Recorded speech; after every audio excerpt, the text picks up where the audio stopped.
गुरु प्यारे साथ संगत जी, राधा स्वामी जी। संगत जी, आज हम आपको जो साखी सुनाने जा रहे हैं उसमें एक छोटे बच्चे ने बाबा जी के प्यार में आकर क्या कह दिया, इसके लिए आपको साखी को पूरा सुनना होगा जी। एक दादी थी, उनका एक छोटा सा पोता था।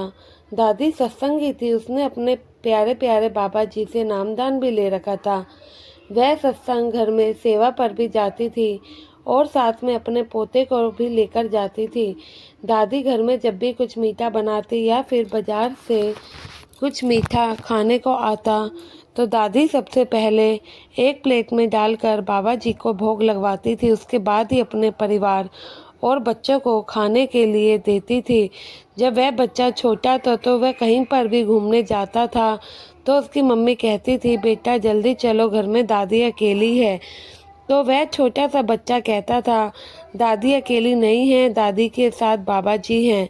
एक दिन दादी बाजार से लड्डू लेकर आई और चार लड्डू प्लेट में डालकर बाबा जी के आगे रख दिए। साथ संगत जी, उसी समय वह बच्चा अपनी दादी की गोद में आके बैठ गया और बड़े प्यार से बोला, दादी आप हमेशा बाबा जी के आगे मीठा ही क्यों रखते हैं? क्या बाबा जी को चटपटा खाने का मन नहीं करता होगा? आप कभी भी बाबा जी को टिक्की, गोलगप्पे या दही बल्ले ये तो खिलाते ही नहीं हो। दादी भी सोचने लगी और बोली, बेटा मेरी मम्मी भी सत्संगी थी, वह भी हमेशा ऐसा ही करती थी। घर में जब भी कोई मीठी चीज़ बनाते या बाजार से लाते थे तो वह भी ऐसे ही एक कटोरी में डालकर बाबा जी के आगे रख देती थी।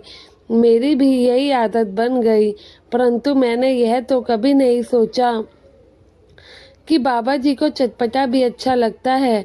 पर बेटा हम भोग तो हमेशा मीठे का ही लगाते हैं। तो वह बच्चा बोला, दादी उस दिन मैंने मोबाइल में एक साखी सुनी थी, बाबा जी ने बच्चों के हाथ से खाना खा लिया था। दादी आप बाबा जी के आगे खाना रखोगी तो मैं उनको खिलाऊंगा ना? दादी बोली, ठीक है बेटा, सुबह बाबा जी का जन्मदिन है, हम खीर तो बनाते ही हैं, उसके साथ पूड़ी छोले भी बना लेंगे, तो तुम बाबा जी को खिला देना।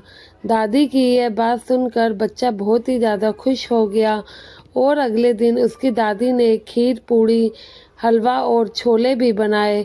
बाबा जी के लिए अपने पोते को एक थाली में तैयार करके दे दिया और बोली, लो बेटा बाबा जी को भोग लगा दो। तो वह बच्चा प्यार से बोला, बाबा जी आज आपका जन्मदिन है, मैं आपको आपके जन्मदिन पर बहुत सारी मुबारकबाद देता हूँ। बाबा जी आज मैं आपके लिए यह खाना लाया हूँ, प्लीज़ आप इसे खा लीजिए।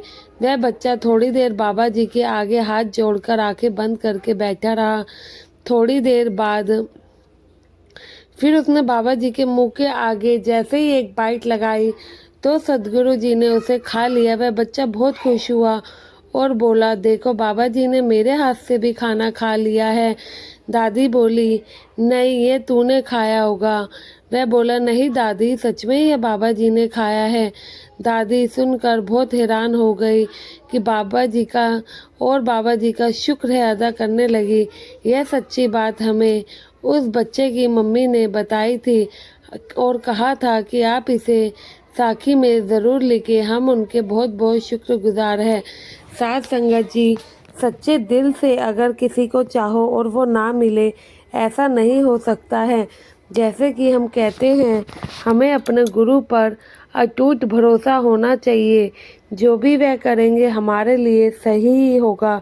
लेकिन हम नादान कुछ भी ऐसा वैसा हमारे साथ हो जाए तो हम अपने सद्गुरु से सवाल करने लगते हैं, कभी भी उनके हुक्म में नहीं रहते हैं, ना ही उनके हुक्म की पालना करते हैं।